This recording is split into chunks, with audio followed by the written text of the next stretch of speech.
sitting and the stars are watching you. You gotta ride the taco with them. Hello and welcome to Season 4 on Chatbox with Sam. Today's guest is director, writer and producer Matteo Ribaudo. Hello Matteo, how are you? Thanks for having me. I'm really glad you're on here. I mean, because the directors, they go, who's that? Who's this? This is behind the scenes. The people behind the scenes are ones that make the magic happen in the film industry. They write the films, they direct them, they produce them.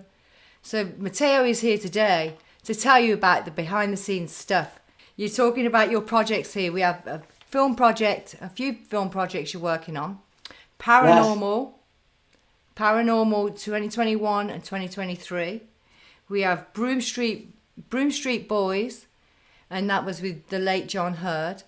Yes. And you've got some more projects as well as writing your own book.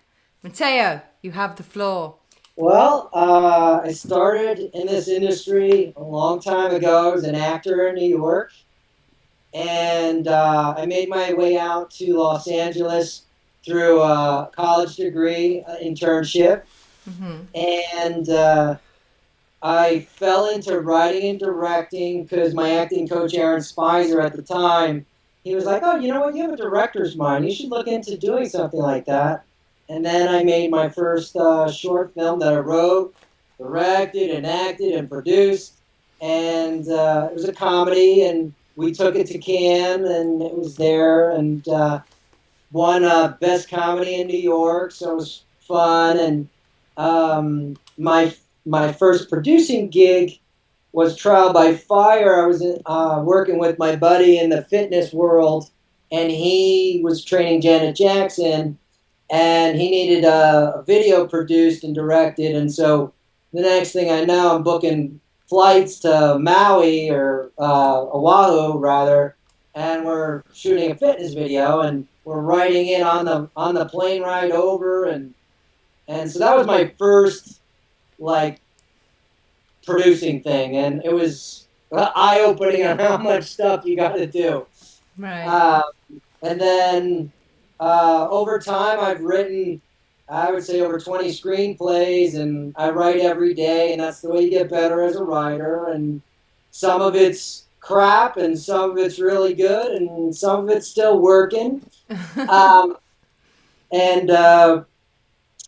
We started Broom Street Boys with John Hurd in, I think, 2015, and we had anything and everything go wrong on this set that was humanly possible. Oh no, what happened? Can you speak Well, about we didn't this? have enough money, my ambitions were too big, and we didn't have enough people helping, and you know, when a little thing goes wrong on set, when you don't have a lot of money, it literally can implode your production. And we had big things and little things, and everything go awry here and there, and lost some friendships, unfortunately. But sorry. I gained some friendships back, which is great.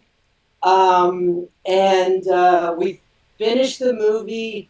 Unfortunately, John passed away while we were shooting the movie, and he was a friend of ours, and it sucked. And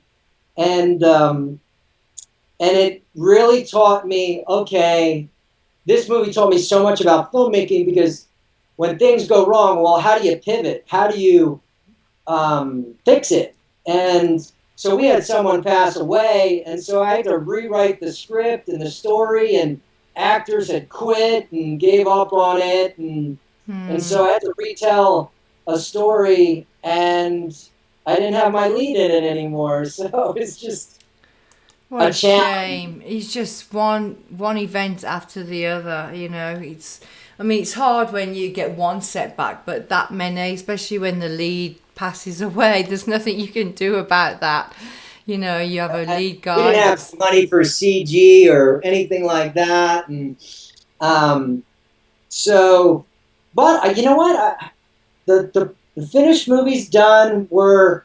Right now we're in post. We're trying to raise some marketing dollars, because we have a distribution deal, but you know, you got to market it. And if the movie's going to see the light of day, it needs to exposure.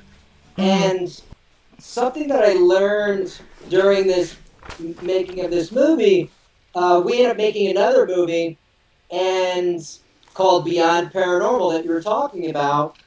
And the right now the director's cut just came out. It's a better cut of the movie. We released the original version during the pandemic, and it was a mistake because we didn't get the right cut of the movie, and we rushed to get it out because there was no content. So we're trying to reap the benefit of not a lot of movies out and get our movie out, and it kind of backfired.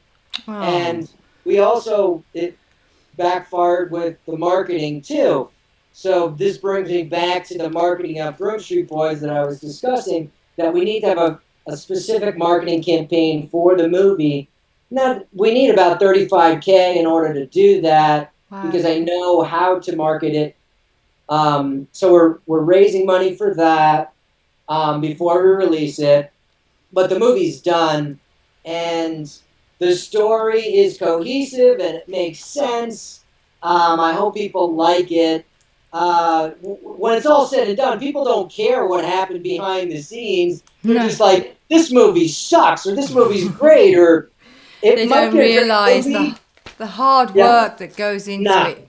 They don't realize. No, that's why I like to interview directors, so you can tell people the behind the scenes stuff. They just see the end result with the actor on screen, not everything that goes on behind, and it's a whole process.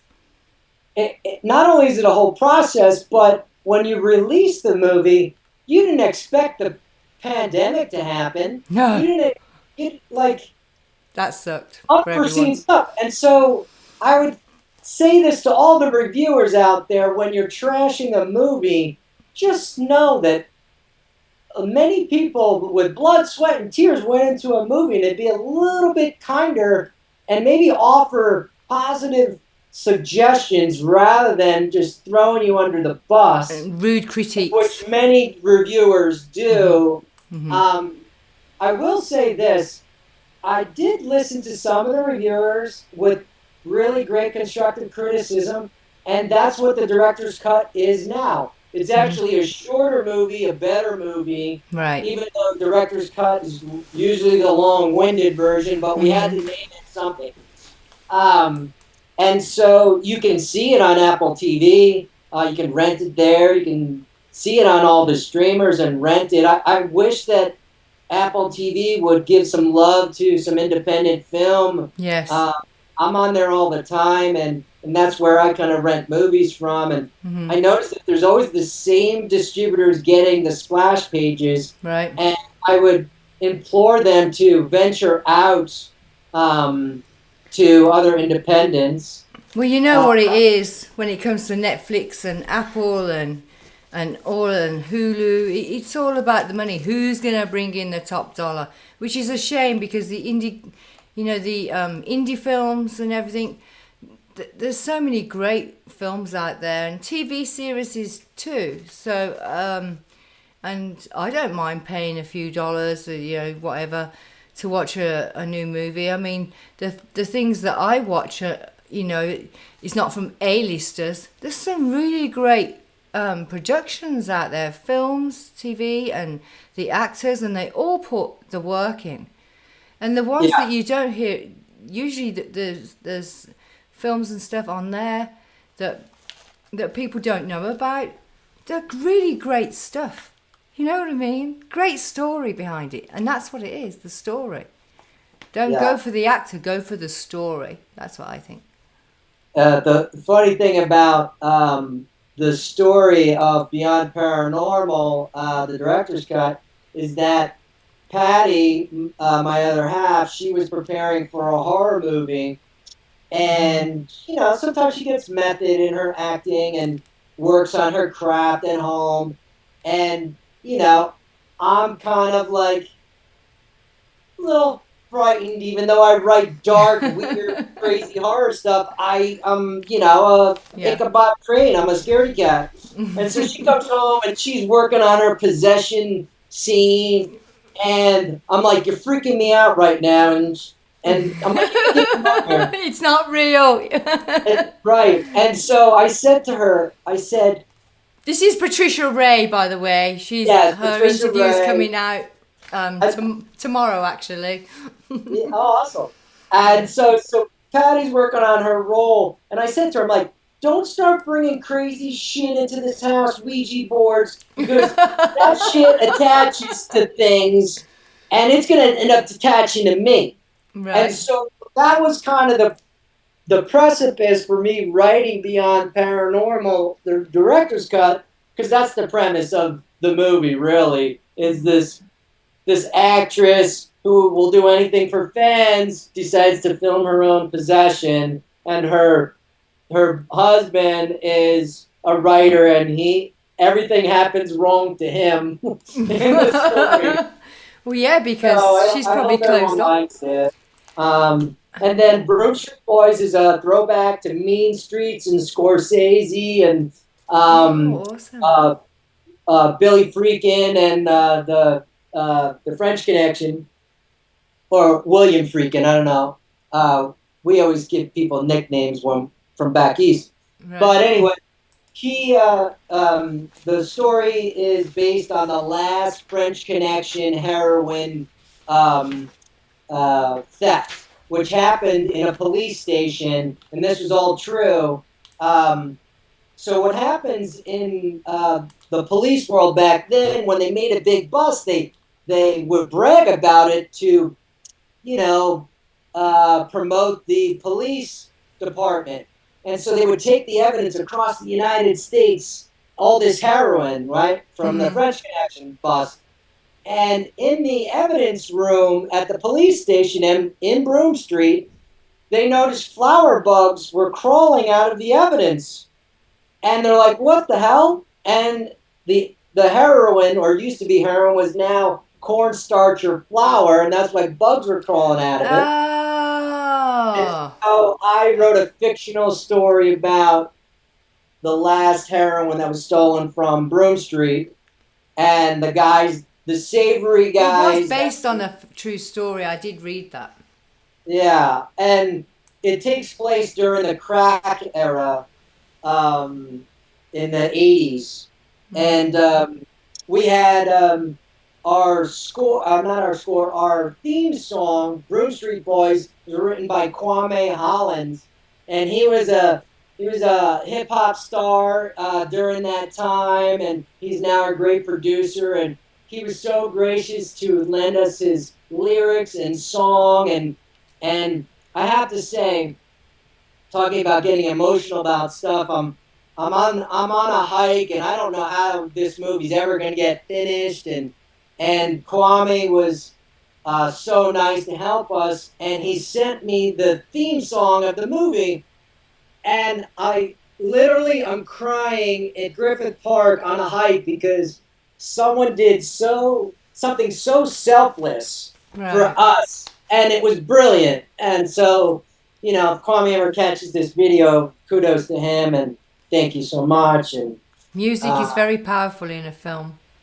super powerful. It makes the moment, the intense moment, or the that's gonna scare you or make you cry or move you in such a way. It's a big collaboration with film and music. Music always finds me for some reason for my films, and usually I can't afford the music that I want. And my buddy Tom Boykin, he's a sound mixer, but he also does scores and does my sound design, and he came out with a great score for both Beyond Paranormal Director's Cut and Broom Street Boys, and they're polar opposites of styles. And Tom and I are always trying to get someone to score my movies, and then Tom lays some temp tracks in. I'm like, Tom, will you just do it and just stop and create this. Do it. And he does, and it's awesome. So I love him. Oh. But the future seems it's very dark and dismal in show business because the business model's kind of broken. But I've got some really great projects in development, and you do. And I do want to talk about Maiden Mother, about the World War soldier that was more afraid of the three witches than the German army. Yeah, you always got the log line down. That's awesome. So the log line on that one is, and anyone listens to this, they want to hop on the Make It Happen Films bandwagon and help out us, with making it. Contact me and let's do it. But it's a great story. It's kind of like The Beguiled, and it takes place in World War II, and it has witches and all kinds of fun stuff in it. And it's called Maiden Mother Crone because we're actually following the cycle of a woman. She's first a maiden, then she's a mother, and then she's the crone. And there's three women in that are characters. Let me pick that up again. There's three characters.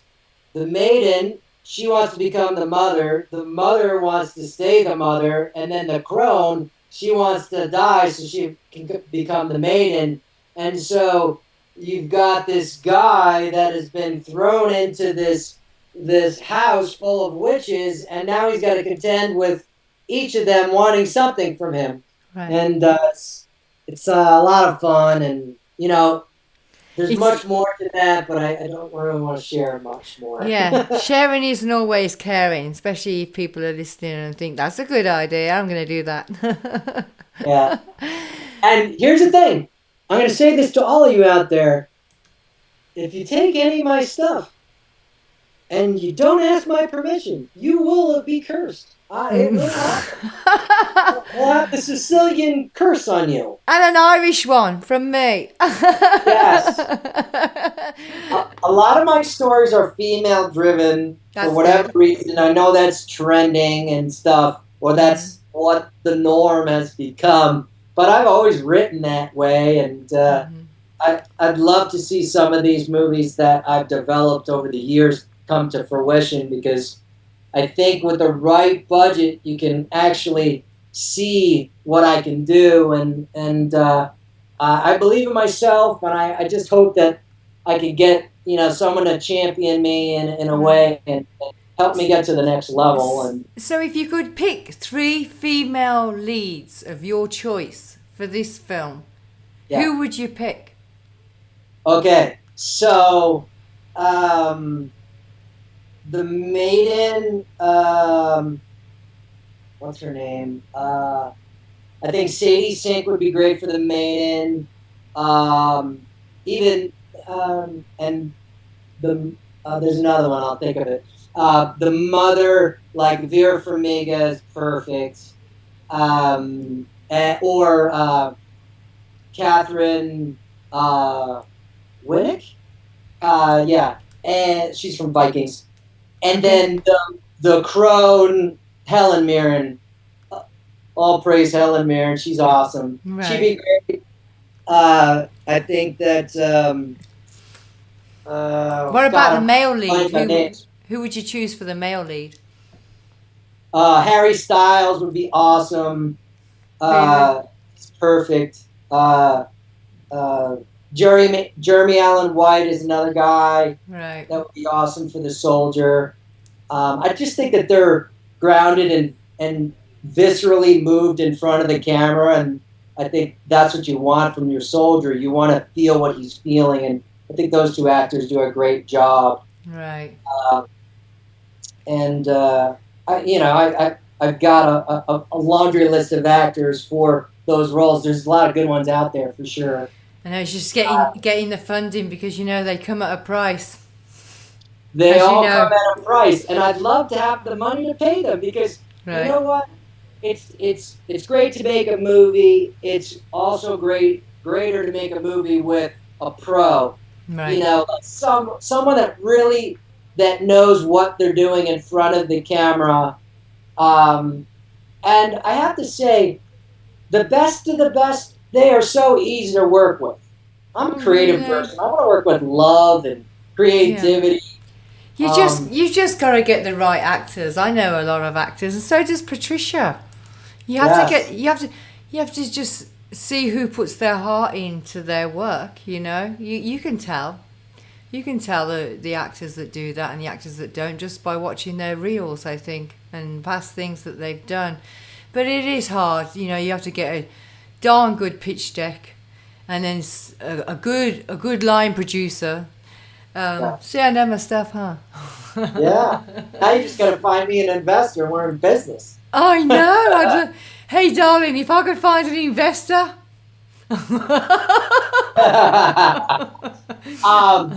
I'll be singing praises too. Hey, look at this. I don't want to be an actress I will or anything, send but you the pitch decks and the sizzle reels for a couple of these projects we're talking about because they're really hot and they're really informative. And I think if you saw the tone and the vision of these projects, you'd be, even more intrigued.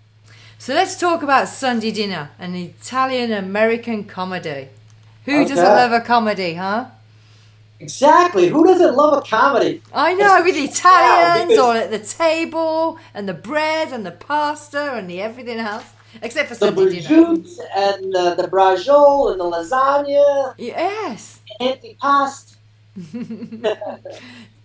Can you give a synopsis on this film? So, Sunday Dinner it's kind of loosely based on my family and cousins and everyone and how crazy it gets at the dinner table. Not my cousin Vinny, right? You know what? It's kind of like a My Cousin Vinny and Moonstruck meets an Alfred Hitchcock type of movie. Ooh. That's So a it's kind of combination. a comedy with thriller elements to it. And Mom has decided that she is going back to school. Mm-hmm. And this Sunday dinner, she's going to break the news to her sons and her husband, all the boys or men in the house, that they got to fend for themselves because Mom has a life and she wants to go back to school. Right. And I bet it went down like a lead weight.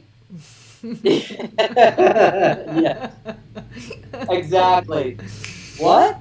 Right? So you can put that in the script if you want.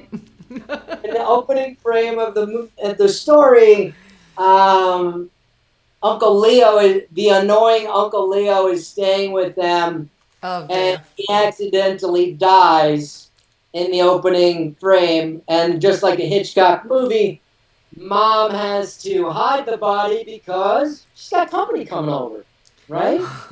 And so the whole time her and her sister are trying to hide the body from the family because they don't know what the hell to do. And then Mom is also like having a midlife crisis, and everyone in the house is being selfish men, and havoc ensues, and comedy, the best kind of comedy, happens with the brothers and the father, and it's a lot of fun. Do you know what's in my head as you're talking about this? The cast from My Big Fat Greek Wedding, the women. That's a great Fantastic. comparable. Huh? Absolutely. Yeah. My Big Fat Greek Wedding is a great comparable to this as well. Right. You know what?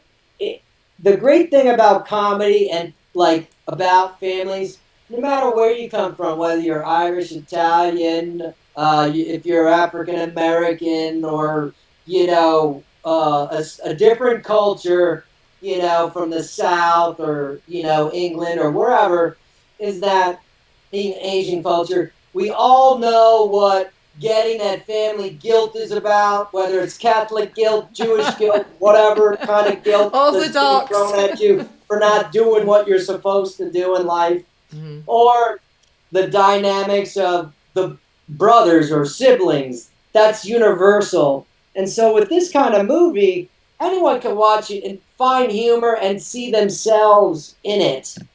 Right. So I'd love. That's what I think. That's how you catch an audience, is making them relate, or you know, making them relate to the character, to the film, to that actual scene. You know. Yes. And Stanley Tucci and Marissa Tomei would be the great mother and father. If you're listening, Stanley, it's about food, family, and foul play. It's an Italian Perfect. comedy. What star sign are you?